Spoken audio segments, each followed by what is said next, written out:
Spiderman Homecoming, जो कि अब मार्वल के अंदर आती है, और मार्वल की मूवी हो और उसमें कोई छुपे हुए राज ना हो, ऐसा तो हो ही नहीं सकता है। तो आज मैं उन्हीं राज से पर्दा उठाऊंगा।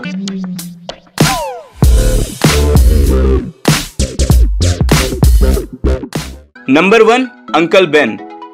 कई लोग ये सोच रहे थे कि आखिर अंकल बेन को क्या हुआ। तो जिस सीन में नेड पीटर को बोलता है कि आंट मे को उसे बता देना चाहिए कि वही स्पाइडरमैन है, तब पीटर जवाब देता है कि आंट मे के साथ इतना बुरा हुआ है, वो नहीं चाहता कि उसकी असलियत जानकर उन्हें और टेंशन हो। इसका मतलब यही है कि मूवी में अंकल बेन पहले से ही मर चुके हैं। Just try to breathe. I can't. You're kneeling on my balls. Oh, sorry.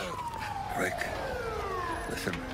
With great power comes Great responsibility? Number 2, Sokovia.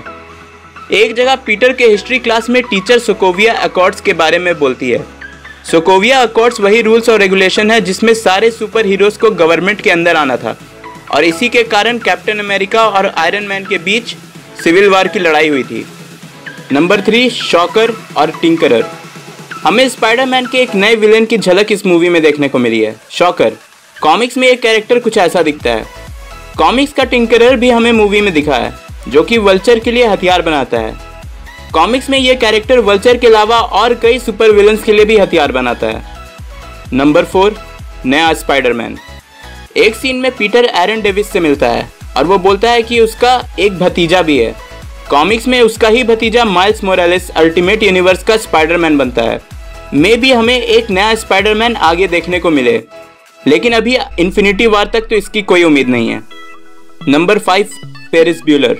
Queen's के एक सीन में हम देखते हैं कि ऊंचे बिल्डिंग ना होने के कारण स्पाइडरमैन को दौड़ना पड़ता है, और वो दौड़कर एक गार्डन पार करता है, और वो एक पूल पार्टी में जाकर गिरता है, और उस पूल पार्टी में टीवी पर 1986 की सुपरहिट मूवी फेरिस ब्यूलर चलती रहती है, और उसमें भी लीड कैरेक्टर स्पाइडरमैन की तरह दौड़कर गार्डन पार करता है। और ऐसा पहली बार नहीं हुआ है कि मार्वल की मूवी में फेरिस ब्यूलर का जिक्र हुआ हो। इससे पहले डेडपूल के एंड क्रेडिट सीन को भी फेरिस ब्यूलर से कॉपी किया गया था।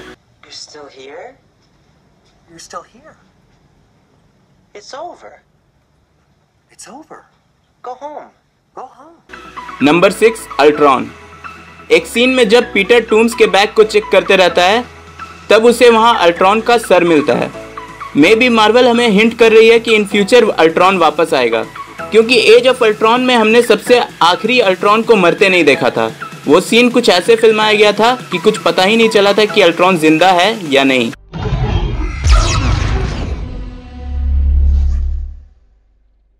Number 7, scorpion. मूवी में एक कैरेक्टर है मैगार्गन, जिसके गले पे एक स्कॉर्पियन का टैटू है, और ये सीधा रेफरेंस है उसके कॉमिक्स के कैरेक्टर को, जो आगे जाकर स्पाइडरमैन का विलन स्कॉर्पियन बनता है। नंबर 8, पीटर के स्कूल का प्रिंसिपल। पीटर के स्कूल के प्रिंसिपल का रोल किया है केनेथ चोए ने।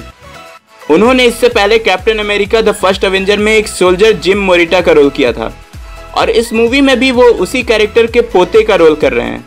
और अगर ध्यान से आप मूवी देखेंगे तो उसके ऑफिस में उसके दादा की एक ब्लैक एंड व्हाइट फोटो भी लगी हुई है। Number 9, iron man reference. एक सीन में जब पीटर वल्चर को बोलता है कि क्रिमिनल्स को हथियार बेचना गलत है, जिसके जवाब में वल्चर बोलता है कि टोनी भी वही करता है और अवेंजर्स टावर उसी से चलता है। यहाँ पर वल्चर आयरन मैन की पहली मूवी की स्टोरी की तरफ रेफरेंस दे रहा है, जहाँ पर टोनी का बिजनेस पार्टनर ओबिडाया ने टेररिस्ट ग्रुप को हथियार बेचे थे। Number 10, DC reference. Marvel DC की मूवी को ट्रोल करने का एक मौका भी नहीं छोड़ता है। इस मूवी में भी ऐसा हुआ है। एक बार जब फ्लैश थॉमसन को उसका टीचर बोलता है कि रफ्तार ही सब कुछ नहीं होता, यहाँ पर क्लियरली डीसी के सुपर हीरो फ्लैश का रेफरेंस दिया गया है। और एक बार और जब पीटर एरन डेविस से पूछताछ करने जाता है, तो वो एक भारी आवाज में बात करता है, जो कि क्लियरली बैटमैन को ट्रोल कर रही है। हाल ही में हुए इंटरव्यू में भी टॉम हॉलैंड ने बैटमैन को ट्रोल किया था, आप खुद देख लीजिए। With great power comes great responsibility. Are you doing Batman? Where is she? Number 11, Thor magic belt और कैप्टन अमेरिका की न्यू शील्ड।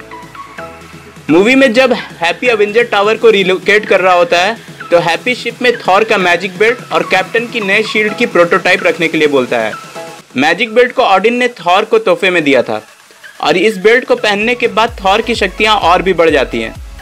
और रही बात कैप्टन की नई शील्ड की, तो ये देखने लायक होगा कि इस बार कैप्टन की नई शील्ड कैसी होगी और इसमें टोनी और क्या नया फीचर डालेगा।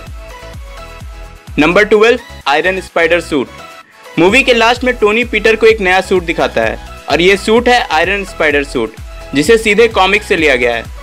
आप इस सूट को स्पाइडरमैन के सूट और आयरन मैन के सूट का एक कॉम्बिनेशन कह सकते हैं।